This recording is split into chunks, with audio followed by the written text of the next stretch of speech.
எல்லாருக்கும் வணக்கம். நான் டாக்டர் கார்த்திகேயன்.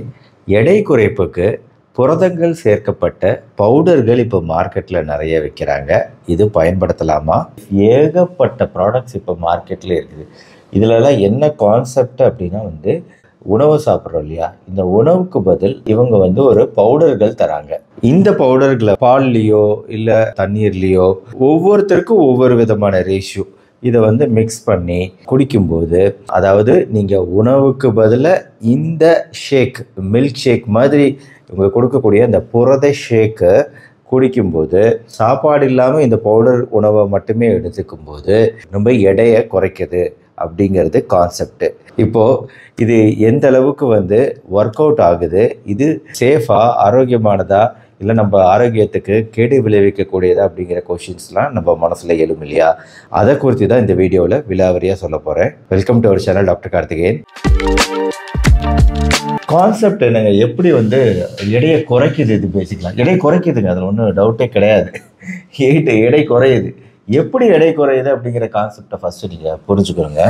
இப்போ நம்ம ஒரு நாளைக்கு தேவையான கலோரிகள் அப்படின்னு சொல்லிட்டு என்னோட வீடியோக்கள் நிறைய பார்த்தா எல்லாருக்குமே தெரிஞ்சிருக்கும். ஆவரேஜாக ஒரு நாளைக்கு தேவையான கலோரிகள் 2000 கிலோ கலோரிகள் அப்படின்னு வைங்களேன். இப்போது ஒரு மனிதர் வெயிட் அதிகமாக இருக்கிறாரு, அவர் உயரத்துக்கு அவரோட எடை அதிகமாகவே இருக்குது அப்படின்னு வைங்களேன். இப்போ ஒரு மனிதரோட உயரம் 168 சென்டிமீட்டர் இருக்குது. ஆனால் அவரோட உடல் எடை பொதுவாக ரஃப்பாக ஒரு ஐடியா கொடுக்கறதுக்கு என்ன சொல்லுவோன்னா, 168 மைனஸ், அதாவது ஹைட்டு, இந்த உயரத்துலேருந்து 100 கழிச்சிங்கன்னா வரக்கூடிய நம்பர் இருக்குது பார்த்தீங்களா, அதுதான் ஒருத்தரோட ஐடியல் வெயிட். அவங்க இந்த அளவுக்கு இருந்தால் போதும் அப்படிங்கிறது நம்ம ஜென்ரலாக சொல்லுவோம். இதான் ஃபார்முலா.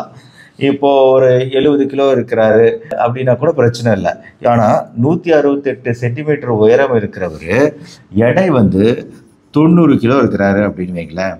இந்த 90 கிலோ இருக்கிறவருக்கு இவர் நிறைய கலோரிகள் சாப்பிடுவார். இப்போ 2000 கலோரி இல்லை.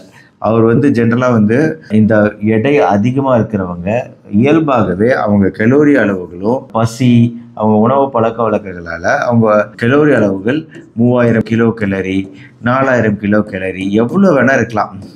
எப்படி இந்த கலோரிகள் அதிகரிக்குதுங்க? நம்மளோட உணவு தான். இப்போ சர்க்கரையும் இனிப்பும் நல்லா பயங்கரமாக சாப்பிட்றோம், ஸ்நாக்ஸு மற்ற விஷயங்கள்லாம் சாப்பிட்றோம், எண்ணெய் பலகாரங்கள் சாப்பிட்றோம், கூடவே வழக்கம் போல் 3 வேளையும் சாப்பிட்றோம், டீ காஃபி எல்லாத்தையும் சேர்த்திங்கன்னா அது பாட்டுக்கு கலோரிகள் அதிகமாகிட்டே போகும்.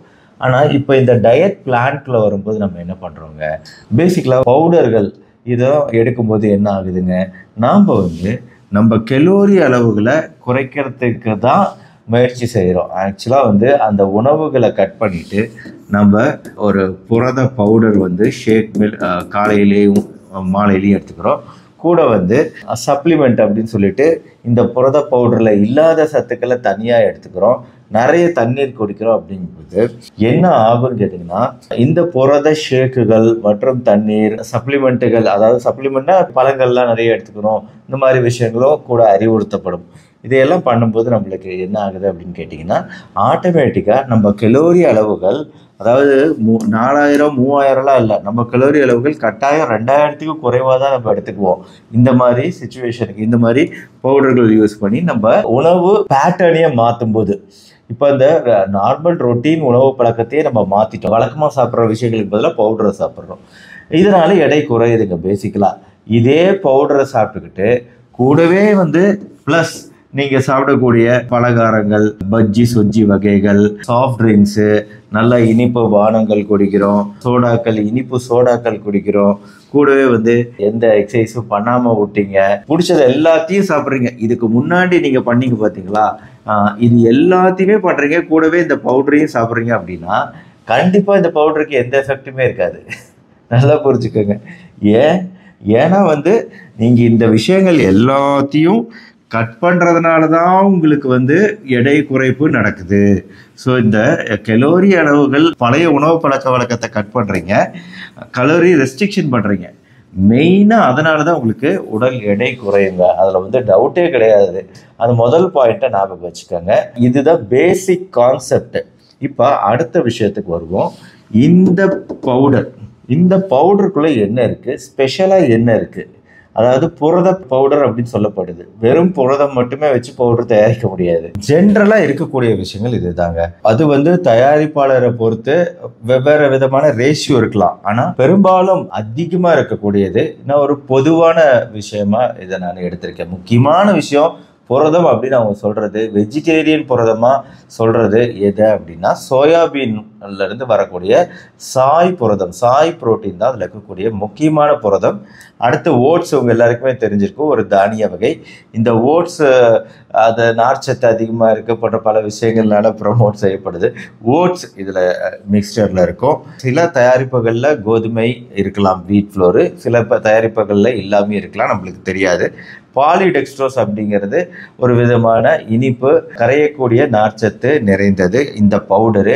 கூட ஃப்ரக்டோஸு, சுகரு, இதெல்லாம் வந்து சர்க்கரை, சில கொஞ்சமாக இந்த சர்க்கரை சேர்க்கப்படும். குவார் கம், அதாவது நீங்கள் வந்து அந்த பவுடரை வந்து தண்ணியிலையோ பால்லையோ மிக்ஸ் பண்ணோன்னா அதை கரைஞ்சி கொலன்னு ஒரு மில்க் ஷேக் மாதிரி ஆகணும்னா அதுக்கு இந்த பபுள் கம்லலாம் யூஸ் பண்ணுற மாதிரி அந்த கம்மு குவார் கம் அப்படிங்கிறது யூஸ் பண்ணப்படும். இது கூடவே calcium phosphate, potassium chloride, canola oil அப்படின்னு சொல்லிட்டு சில எண்ணெய்கள், அப்புறம் சுவைக்காக ஃப்ளேவர், இது இல்லாமல் வந்து நேச்சுரல் சுவைக்காக, அதாவது மனத்துக்காக ஆட் பண்ணலாம். ஆர்டிஃபிஷியல் ஃப்ளேவரை ஆட் பண்ணலாம். இப்போ இனிப்புகள்லாம் ஆர்டிஃபிஷியலாக ஆட் பண்ணுறோம் இல்லையா, அதுவும் ஆட் பண்ணலாம். இதில் இருக்கக்கூடிய விஷயங்கள் வந்து இதுதான் மெயின் காம்போசிஷன். பொதுவாக புரோட்டீன் பவுடர்களில் இருக்கக்கூடிய மெயின் காம்போசிஷன். இதில் இருக்கக்கூடிய சத்துக்கள் மட்டுமே பத்துமா அப்படின்னு கேட்டிங்கன்னா கட்டாயம் ஒரு மனிதனுக்கு பத்தாது. இதன் மூலமாக சத்துக்கள் ஒரு நாளைக்கு தேவையான ஒரு மீல்ஸ், ஒரு காலை உணவோ மதிய உணவோ, அதாவது மாவுச்சத்து, புரதச்சத்து, கொழுப்பு சத்து, நார்ச்சத்து, வைட்டமின் மினரல் சத்து, எத்தனையோ நுண்ணிய சத்துக்கள், பல விஷயங்கள் தேவைப்படும். அது பவுடர் மூலமாக கிடைக்காது, அதை அவங்களே சொல்லுவாங்க. அதனால் வந்து நீங்கள் கூட சப்ளிமெண்ட்டுகள் எடுத்துக்கணும், பழங்கள் எடுத்துக்கணும், காய்கறிகள் வெஜிடபிள்ஸும் எடுத்துக்கலாம் அப்படிங்கிறதுலாம் அறிவுறுத்தப்படுவீங்க. கூடவே வந்து நீங்கள் கொஞ்சம் தண்ணீர் நிறைய குடிக்கணும் அப்படிங்கிறதும் அறிவுறுத்தப்படுவீங்க. ஏன்னா சில பேர்லாம் வந்து இந்த பவுடர் சாப்பிட்றவங்களில் வந்து நிறைய பேருக்கு மலச்சிக்கல் வரதை ரிப்போர்ட் பண்ணியிருக்கிறாங்க. ஸோ அதனால் அதை தவிர்க்கிறதுக்காகவும், இன்னொன்று வந்து தண்ணீர் கொஞ்சம் நிறைய குடிக்கணும், ஈவன் 4 to 5 லிட்டர் ஒரு நாளைக்கு தண்ணீர் குடிக்கணும் அப்படிங்கிறதையும் அறிவுறுத்துவாங்க. அதை நீங்கள் ஃபாலோ பண்ணுற மாதிரி இருக்கும். கூடவே வந்து சம்டைம்ஸ் சப்ளிமெண்ட் மாத்திரைகளும் தேவைப்படும். பல நுண்ணிய சத்துக்கள் இதில் இல்லை, அதனால் வந்து சப்ளிமெண்ட் மாத்திரைகளும் சேர்ந்து கொடுக்கப்படும். இதெல்லாம் வந்து ஒரு ப்ரோக்ராமாகவே போகிறதுன்னு நினைக்கிறேன். கிட்டத்தட்ட 10,000 ரூபாயிலிருந்து 25,000 ரூபாய் வரைக்கும் மாத கட்டணமாக இதுக்கு செலவும் ஆகுது. ஆனால் கான்செப்ட் என்ன அப்படிங்கிறத ஒரு நிமிஷம் நல்லா புரிஞ்சுக்கோங்க. நான் முன்னாடி சொன்ன மாதிரி நம்ம கலோரிகளை குறைக்கிறோங்க, எக்ஸசைஸ் பண்ணுறோம், ஜென்ரல் உணவு பழக்க வழக்கங்கள் மாறுபாடுகளை கொண்டு வரும், பிரச்சனைகளுக்கு வருவோம். ரேட் அமௌண்ட் வந்து இவ்வளோ அதிகமாக இருக்குது, எல்லாராலும் இது அஃபோர்ட் பண்ண முடியாது, செலவு பண்ண முடியாது. அப்படிங்கும்போது நிறைய பேர் உற்சாக மிகுதியில் ஸ்டார்ட் பண்ணுவாங்க. ஆனால் ஸ்டார்ட் பண்ணி 2 வாரம் 3 வாரம் 1 மாதம் ஃபாலோ பண்ணுவாங்க. அதுக்கப்புறம் விட்ட பின்னாடி பார்த்தீங்கன்னா முதல்ல இருந்ததை விட எடை குறைப்பு நடந்திருக்கும் அந்த 1 மாதத்தில். ஆனால் அது விட்ட பின்னாடி மறுபடியும் நார்மல் உணவு பழக்க வழக்கத்துக்கு வரும்போது திருப்பி நம்ம இழந்த எடை எல்லாத்தையும் மீண்டும் பெற்று விடுவோம், நல்லபடியாக பெற்று பழைய நிலைமைக்கே வந்துடுவோம். அதனால் இந்த பவுடர்கள் வந்து முக்கியமான ஒரு விஷயத்தை ஞாபகம் வச்சுக்கணுங்க. தற்காலிகம், டெம்பரரி வெயிட் லாஸ் மட்டுமே கொடுக்கக்கூடியது முதல் விஷயம். இது வந்து எல்லாருக்குமே தெரியும்னு நினைக்கிறேன். இருந்தாலும் இதை நான் நல்லா அவங்க மனசில் பதிகிற மாதிரி சொல்கிறேன். இது ஜஸ்ட் ஒரு தற்காலிகமான விஷயம்தான். அதாவது திடீர்னு நம்ம உடல் எடையை குறைக்கிறோம், ஒரு கல்யாணத்துக்கு உடல் எடையை குறைக்க வேண்டியிருக்கு அப்படிங்கிறதுக்காக ஒரு 2 மாதம் அந்த பவுடரை சாப்பிடுவோம், சாப்பிட்டுட்டு எடையை குறைச்சிட்டு கல்யாணத்தை பண்ணிவிட்டு அதுக்கப்புறம் பழையபடி மாறிடுவோம் அப்படின்னு ஒரு குரூப் இருப்பாங்கள்ல, அவங்களும் இதை ட்ரை பண்ணுவாங்க. அதான் வந்து இப்போது நீண்ட காலத்துக்கு ஆரோக்கியமாக இருக்கணும் அப்படின்னு நினைக்கிறவங்களுக்கான டயட் இது கிடையாது. அதுவும் இவ்வளோ காஸ்ட்லியாக ஒரு விஷயத்தை செஞ்சு நம்ம இதை பண்ணுங்கிற அவசியம் கிடையாது. நீண்ட காலத்துக்கு நம்ம ஆரோக்கியமாக வாழணும் அப்படின்னு நினச்சிங்கன்னா நான் முதல்ல சொன்ன அந்த கலோரி ரெஸ்ட்ரிக்ஷன், இனிப்புகள், ஸ்நாக்ஸு, எண்ணெய் பலகாரங்கள், இது எல்லாத்தையும் அவாய்ட் பண்ண முடியும். சரிவிகித உணவு முறை நானே ஒரு வீடியோ போட்டிருக்கேன், அதை ஃபாலோ பண்ணிங்கன்னா போதும். சரிவிகித உணவு முறையில் எவ்வளோ கலோரி உங்களால் கால்குலேட் பண்ண முடியலன்னா அந்த ஆப்புகள்லாம் இருக்குது, நிறைய ஆப்புகள் நம்ம ஊரில் இருக்குது.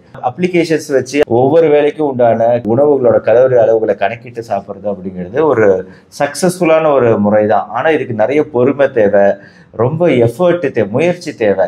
இந்த பொறுமையும் முயற்சியும் நம்ம மக்கள்கிட்ட என்றைக்குமே இருக்கிறது கிடையாது. எதுக்கெடுத்தாலும் உடனடி தீர்வு வேணும். காய்ச்சல் வந்துச்சுன்னா அடுத்த நாளே இது சரியாக போகணும். உடனடியாக எனக்கு ஆன்டிபயோட்டிக் வேணும். சளி வந்துச்சுன்னா அடுத்த நாளே சரியாக போகணும். டாக்டர்கிட்ட போன உடனே அது குறைஞ்சிடணும். டைரியா வந்துச்சுன்னா டாக்டர்கிட்ட போன உடனே அது ஸ்டாப் ஆயிடணும் அப்படின்னா அதெல்லாம் நடக்கவே நடக்காது. அதே மாதிரி தான் எடை குறைப்போ உடனே வந்து எனக்கு தீர்வு வேணும் அப்படின்னு நம்ம மைண்ட் செட் இருக்கு பார்த்தீங்களா, அதுதான் இதுக்குரிய மிகப்பெரிய பிரச்சனையை. நம்ம இந்த ப்ராடக்டை நோக்கி போகிறோம்னாலே அதுக்கு ஒரே காரணம் நம்மகிட்ட முயற்சியும் பொறுமையும் கிடையாது. நோகாம நோப்பி கும்பிடுறதுங்கிற மாதிரி அப்படியே சாப்பிட்டே நம்ம உடல் எடையை குறைச்சிடணும். வேற எந்த முயற்சியும் பண்ணக்கூடாது. நம்ம வேலையை பார்க்கணும். இதுல நம்ம அதிகமா ஈடுபாடு காட்ட மாட்டோம் அப்படின்னு நினைக்கிறவங்களுக்கான டயட்டா தான் இது. அதனால இந்த ப்ராடக்ட்ஸோட சாதகம் என்ன? சீக்கிரமா எடை குறைப்பு நிகழுது, வேகமா நிகழுது. இப்போ வெஜிடேரியன்ஸ்க்குலாம் வந்து புரதம் அப்படிங்கிறது கிடைக்கணும் அப்படின்னா இது வெஜிடேரியன் வகை புரதமா இருக்கிறதுனால அவங்களுக்கு ஒரு வேளை இந்த பால் கூட சாப்பிடாதவங்க, இந்த மாதிரி தீவிரமான வீகன்ஸா இருக்கிறவங்களுக்கு உபயோகமா இருக்கு. மற்றபடி இதோட பாதகங்கள் என்னங்க? விலை ஃபர்ஸ்ட் விஷயம் மிக மிக அதிகம். ரெண்டாவது, தேவையான கலோரிகளும் சத்துக்களும் நம்மளுக்கு கிடைக்காது. நம்மளுக்கு இயற்கையாகவே நம்மளோட சாதாரண நல்ல உணவு முறையில கிடைக்கக்கூடிய சத்துக்கள் கூட நம்ம பவுடர் சாப்பிடும்போது கிடைக்காது. மூணாவது, ஹைலி ப்ராசஸ்டு தான் எதுவுமே. நம்ம ஃபுல்லாக பவுடர், இதில் இருக்கக்கூடிய எல்லா சத்துக்களையும் காய வைத்து உலர வைத்து இதெல்லாம் வந்து ப்ராசஸ் பண்ணி நம்ம ஒரு பவுடராக உருவாக்கணும்னா இதில் சர்க்கரை, ப்ரிசர்வேட்டிவ், பல விஷயங்கள் சேர்க்கப்பட்டு தான் இதை தயாரிக்க முடியும். இல்லாமல் தயாரிக்க முடியாது. அப்போ தான் இதுக்கு ஷெல்ஃப் லைஃப் இருக்கும். ஒரு விஷயம் கெட்டு போகாமல் இருக்கணும்னா அதை ப்ராசஸிங் பண்ணாதான் கெட்டு போகாமல் இருக்கும். இது ஒரு பாதகமான விஷயம். நாலாவது விஷயம், இதில் இருக்கக்கூடிய பல பொருட்கள் வந்து சயின்டிஃபிக்கலாக ப்ரூவ் பண்ணப்பட்ட விஷயம் கிடையாது. அஞ்சாவது விஷயம், இதோட மார்க்கெட்டிங் ஸ்ட்ராட்டஜியும் டாக்டர் மூலமாக போகிறத விட ட்ரெயின் ஆகாத நியூட்ரிஷனிஸ்ட், அதாவது டாக்டர் இல்லைன்னா கூட பரவாயில்ல, ஒரு நியூட்ரிஷனிஸ்ட், ட்ரெயின்டு டயட்டீஷியன், இந்த மாதிரி இருக்கிறவங்கள்ட்ட நீங்க கேட்டு பாருங்க இது எப்படிப்பட்ட ப்ராடக்ட் யூஸ் ஆகுமான்னு. அந்த மாதிரி ஆட்கள் அதிகமா இந்த விஷயத்த விற்கிறது கிடையாது. ட்ரைனிங் இல்லாதவங்க தான் இதை பண்றாங்கிறது ஒரு வேதனைக்குரிய விஷயம். அவங்களுக்கு வந்து கம்பெனியே ட்ரைனிங் கொடுத்து இப்படி பேசணும் அப்படிங்கிறதெல்லாம் சொல்லி என்னதான் சொல்லி ட்ரைனிங் கொடுக்க வைக்கப்பட்டாலும் இந்த மாதிரி ஒரு மார்க்கெட்டிங் ஸ்ட்ராட்டஜி அப்படிங்கிறது இந்த கம்பெனிகள்லாம் சாதாரண கம்பெனிகள் கிடையாது. உலகம் முழுக்க இருக்கக்கூடிய மிகப்பெரிய கம்பெனிகள் கொஞ்சம் ட்ரெயின்டு டயட்டீஷியனோட பிரிஸ்கிரிப்ஷன் இல்லாம இது விற்கப்படுது அப்படிங்கிறது இன்னொரு பெரிய பாதகமான விஷயமா தான் பார்க்கப்படுது. அடுத்த விஷயம், பெரும்பாலும் இதை சாப்பிட்ற யாருக்கும் பிரச்சனை இது ஏற்படுறது இல்லைனாலும் சில பேருக்கு சில ஆராய்ச்சிகள் இருக்குங்க. கிட்னி கற்கள் உருவாகிறதோ லிவர் டேமேஜ் உண்டாகிற ஒரு விஷயமோ சைடு எஃபெக்டாக பார்க்கப்படுது. சில ஆராய்ச்சிகளும் இதுக்கு இருக்கு. இது எல்லாத்துக்குமே நான் லிங்க்ஸ், ஆராய்ச்சி எவிடன்ஸ் லிங்க்ஸ் எல்லாத்தையுமே வரிசையாக கொடுத்துர்ல, டிஸ்கிரிப்ஷன்லாம் பார்த்துக்கங்க. ஒன்னொன்னா நீங்கள் தேடி கண்டுபிடிச்சி கூட பார்த்துக்கலாம் என்னென்ன ரிசர்ச் எவிடன்ஸ் இருக்குன்னு. இதில் இந்த மாதிரி ஒரு பிரச்சனையும் சொல்லப்படுது. நம்மளுக்கு இருக்கிறதே 2 உறுப்பு. நம்ம உடம்புலேருந்து நச்சுக்களை வெளியேற்ற, கழிவுகளை வெளியேற்ற, நச்சுக்களை வெளியேற்ற கல்லீரல், கழிவுகளை வெளியேற்ற சிறுநீரகம். இது ரெண்டையும் நம்ம ரொம்ப பாதுகாப்பாக ஜாக்கிரதையாக பார்த்துக்கணும். யாருக்காவது ரேராக வருதுனாலும் நம்ம ஜாக்கிரதையாக இருக்கிறது முக்கியம். அதனால் இது ஒரு ப்ராப்ளம். இன்னொரு விஷயம், இது எல்லா வயதினருக்கும் ஏற்றது கிடையாது. ஈவன் எல்லா தரப்பினருக்கும். இப்போ சில குறிப்பிட்ட கர்ப்ப காலத்தில் பாலூட்டும் தாய்மார்கள் இவங்களாம் வந்து யூஸ் பண்ணக்கூடாது ஆக்சுவலாக. மற்றபடி பொதுவாகவே மக்கள் வந்து ஒரு டாக்டர்கிட்ட போய் நீங்கள் ஒரு ஒப்பீனியன் கேளுங்க, அவர் உங்ககிட்ட யூஸ் பண்ணலாம் அப்படின்னு சொன்னார்னா நீங்கள் யூஸ் பண்ணுங்கள். நான் ஒன்றும் சொல்லலை. பட் என்னை பொறுத்த வரைக்கும் இதுதான் விஷயம். என்னென்ன இதுக்குள்ளே இருக்குது, என்னென்ன சாதகங்கள், என்னென்ன பாதகங்கள் அப்படிங்கிறத சொல்கிறது என் வேலை. நான் சொல்லிட்டேன். பட் உங்களுக்கு இது தேவை அப்படின்னு நினச்சிங்கன்னா ஒரு டாக்டரோட கன்சல்டேஷன் இல்லாமல் இந்த ப்ராடக்டை யூஸ் பண்ண வேணாம். எந்த ப்ராடக்டையுமே தற்காலிக எடை குறைப்புக்காக இதை யூஸ் பண்ணுறதுங்கிறது நாட் அட்வைசபிள். ஆனால் உண்மையிலேயே எனக்கு ஒரு தேவை இருக்குது, எந்த முறையும் கேட்கவே இல்லை அப்படின்னு நினைக்கிறவங்க டாக்டர்கிட்ட அட்வைஸ் வாங்கிட்டு கொஞ்ச நாள் யூஸ் பண்ணிவிட்டு அதுக்கப்புறம் எக்ஸசைஸ் மூலமாக மெயின்டைன் பண்ண முடியுமா அப்படின்னு வேணால் பார்க்கலாம். மேபி ரொம்ப தேவைப்படுறவங்க மட்டும்தான் இதை பண்ணணும்னு நினைக்கிறேன். நான் எல்லாருக்குமான ப்ராடக்டே கிடையாது இது. இதை சாப்பிட்டு பார்த்துட்டு சொல்லுங்கள். கம்மங்களி போன வாட்டி கேழ்வரகு களி செஞ்ச மாதிரி இந்த வாட்டி கம்மங்களி, அதோட ரொம்ப சாஃப்டாக இருக்குது. கூடவே தயிர், அப்புறம் கடைஞ்ச தண்டுக்கீரை செஞ்சுருக்கிறாங்க. அதையும் தொட்டு நம்ம சாப்பிட போகிறோம். கொஞ்சோண்டு ஒரு உருண்டை சாப்பிட்டதுக்கே வயிறு கொஞ்சம் திமுன்னு இருக்கு. புரோட்டீன் பவுடர்கள்லாம் சாப்பிட்டு நம்ம உடல் எடையை குறைக்கிறது அப்படிங்கிறத விட இதெல்லாம் வந்து சத்தான சிறுதானியங்கள். இந்த களி அப்படிங்கிறது கண்டிப்பாக இந்த புரோட்டீன் பவுடர்களுக்கு மாற்றாக நான் சொல்லுவேன். ஏன்னா அதில் இருக்கக்கூடிய சத்துக்களை விட இப்போ நான் சாப்பிட்ட களியில் சத்துக்கள் அதிகம். குறைவாகவும் நம்ம சாப்பிடலாம், பசியவும் குறைக்கும். நீங்கள் ட்ரை பண்ணி பாருங்களேன். யாரெல்லாம் இந்த ப்ரோட்டீன் பவுடரை சாப்பிட்றீங்களோ இந்த மாதிரி களியும் கீரைகளையும் மாற்றாக பயன்படுத்துங்க பவுடருக்கு பதிலாக.